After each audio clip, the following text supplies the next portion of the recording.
So, back to our question of the night. Should the Queen apologize for slavery? To ask a couple of guests now. Dwight Billingsly, a columnist, St. Louis Post-Dispatch. He's also a Republican committeeman in Missouri.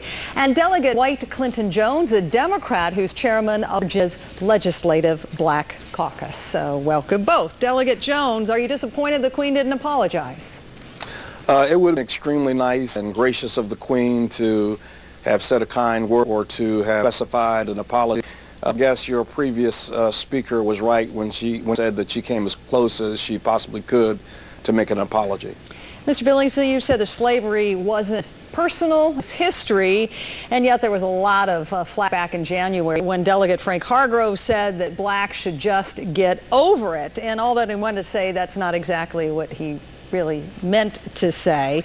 We have Delegate Donald Meachin saying this: leaders and heads of state have a responsibility to set the tone, and it would be a welcome move for the Queen to express regret. Wouldn't that have set the tone on this trip? Well, I don't think it would have at all. There's nothing to apologize for. America has evolved into the kind of country that all of us who live here be proud of, offering unparalleled opportunity to all people, and black people benefit from that as well. There's nothing she has to apologize for. Perhaps maybe some of the newly Western African nations want to apologize, sold their people into slavery, if you want to go back that far. You can take this thing into the realm of ridiculousness. About that, Delegate Jones, a lot of people are saying that this is just pointless, that people were demanding this of the Queen. You've had Tony Blair, President Clinton, lots of heads of state, or at least say on the record slavery was wrong. What more do you want?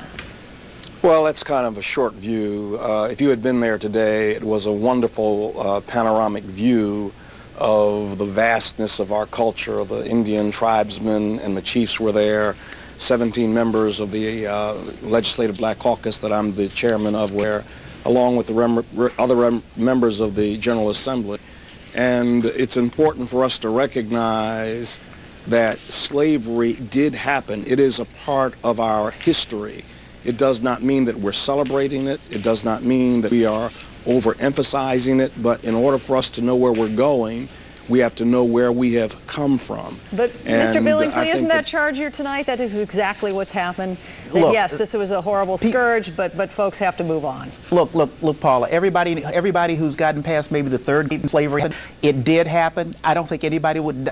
But I brought with me tonight a copy of America's apology to black people, and it's called Amendment 13 to the United States. It says, "Neither slavery nor involuntary servitude, except as punishment, shall ever exist within the United States or any place subject to their jurisdiction." They passed those an apology. That was the apology of people who went through slavery, who were slave owners, people who were slaves.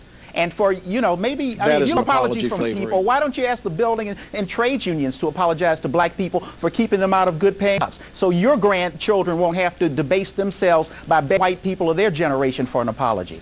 It's important, I think, Paula, for African Americans as well as America to recognize that we have a balanced approach to how we proceed as a culture. Right. We need to proceed as a culture. We haven't said, that doesn't mean anything. We proceeded to be the greatest culture in the history of the world. No, you interrupted me in my last comment. Unfortunately, I got to proceed to a commercial break, but I appreciate both of you joining us tonight. Dwight Billingsly, Clinton Jones.